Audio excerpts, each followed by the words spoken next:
Yeah, I'm gonna walk everybody through my go everywhere, do anything optics kit. So basically the stuff that I almost always have with me. There are some exceptions, like I use different magnification binoculars for certain things, but this is the stuff that, like, if I'm out, I probably got it with me, and here's why I carry it. I'm gonna start off first off with just this is a FHF vinyl harness. Right here on the side, I keep my rangefinder. It's a Vortex Razor 4000. There's a tether on there. This tether is just like part of the FHF piece, and it goes on there and buckles in. I like to keep it here. It's just comfortable for me with this, you know, for left-hand use, to pull it up and zap range with my left hand. And that's just a convenient spot for it. For binos, everybody's got different stuff they like.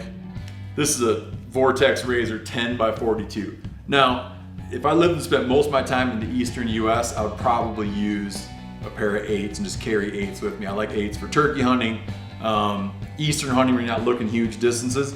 But in general, just 'cause I like to have a thing that I get comfortable with and I just know how to use it and I know what it's like, I go with 10s. Some people will find if you're a little shaky, some people will find that 10s just hard to make them feel solid, right? When I freehand 12s, it always feels a little shaky to me. But a 10 I can hold solid, I like it, I like the magnification, and I know it well. Some people might look and be like, oh, it's kind of big, it's a big bino. It is, man, but it's what I like and what I use. But I put that in there, and I keep a lens wipe in this pocket right here. When they sell these, they come with 2 tethers. I use 1 tether. You really want to use this thing and be good about keeping it on. I watched Janis Putelis. He was jumping over a creek in Alaska one time. Poof, his binos went into the creek. I think they're out in the Pacific Ocean by now. So it's good to like do the tether. I'll also just hang it. I don't mind how it hangs like that. I don't need it to hang right here. It's just more junk in my way. So that's how I use these. And again, man, for me, 10x42 is a great all around, particularly for Western hunting, bino. I move on to the tripod now. So there's a lot of great tripods. This is an Outdoorsman's. Some people will criticize it that it's a little bit heavy. It could be noisy. There's some metal on here, so people might not like the noise. What I like about it is you can pound on these things year after year after year. I wrapped it, make it a little bit more quiet. Finish those wraps off with some electrical tape to hold it. This has an adapter on it, you'll see here. This is like a proprietary Outdoorsman's piece too. So this is an adapter you can get to fit various binos. Now, how that works is, this stud goes in, okay? This is, you know, this is an Outdoorsman stud too. This stud screws into the front. This goes on here, okay? Clamps in.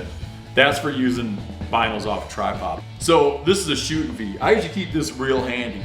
I might just slip this off, throw that piece on there, and then I'm ready to shoot. I do a lot of shooting off this thing. Now, for a spot scope, you got spot scopes in different classifications. Vortex has some great scopes, and they'll have 65 and 85. I like the 85. It's just, do you want to carry an 85, which is a little bit bigger? I think for all-purpose general use, for me, the 65 is a good compromise. If I have an 85, I'll be less inclined to carry it with me. I might leave it in camp because I don't feel like dragging it around. Now, how do you mount it to this thing? Well, it's got this plate. Again, this is an Outdoorsman's adapter.